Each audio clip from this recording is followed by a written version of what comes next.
ಹೇಳ್ರಪ್ಪ. Guys, ರಕ್ಷಿತಾಗೆ ಹಣ ಅಂದ್ರೆ ತುಂಬಾ ಇಷ್ಟ. ಐ ಲವ್ ಯು ಹಣ. ಯಾವಾಗ್ಲೇ ನನ್ಗೆ ಬಿಟ್ಟು ಹೋಗು ಬೇಡ, ನನ್ನ ಹತ್ರನೇ ಇರೋ ನೀವು. ಬನ್ನಿ. I love you. ರಕ್ಷಿತಾ ಅವ್ರ ಎಲ್ಲಾ ಹಣ ನೀವ ಇಟ್ಕೊಂಡ್ರ ನಾವೇನ್ ಅಂಗಡಿಯರ್ ಹೊಳ್ಳಿ ನಿಂತ ಮುಕ್ಳಿ ಕೊಡೋಣ ಏನ್? ಯಾವ ಬೋಳಿ ಮಗ ಹೇಳಿದ್ರಿ? ಏನ್ರಿ ಅದು ಮಾತಾಡೋದು? ಏನ್ ಮಾತಾಡ್ತಾರ್ರಿ? ಯಾವನ್ರಿ ಅವನು?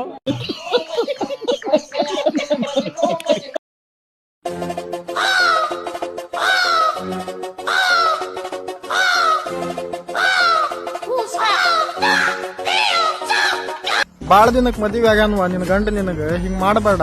ಒಬ್ಬೊಬ್ಬ ಇದ್ದಾಗ ಹೆದರಿ ಹೇತ್ಗಿತ್ತ ನಾನು ನೆನೆಸ್ಕೊಂಡೆ. ರುಕೋ ಜರ ಸಬರ್ ಕರೋ. ಶಾಟ ಏನು ಕಿತ್ಕೊಳಕ್ ಆಗಿಲ್ಲ ಅಂದ್ರು ನಿಮ್ ಕೈಯಲ್ಲಿ. ಏನ ಅಂದೆಲ್ಲ ಯವ್ವ. ಶಾಟ ಏನು ಕಿತ್ಕೊಳಕ್ ಆಗಿಲ್ಲ ಅಂದ್ರು ನಿಮ್ ಕೈಯಲ್ಲಿ. ಕಿಲಾಡಿಗಳ ತರ ಮಾತಾಡ್ತೀರಾ ಬಾಯಲ್ಲಿ. ನಕ್ಕನ್ ಶಂಟ ಶಿವುಡ ಮುಕೋಳಿ ಅಂದ್ರಿ ನಿಮ್ಗ ಹಪ್ಪಳ ಶಾಂಡ್ಗಿ ಉಪ್ಪಿನಕಾಯಿ ಸ್ನಾಕ್ಸ್ ಆಗ್ಯವು. ನಿಮ್ದೇನ ಬೋಸ್ರಿ ಮಕ್ಳ. ನಮ್ಮ ಮಾಲಿಗೇನು ಸೆಂಟ ಬೆಲೆ ಅದ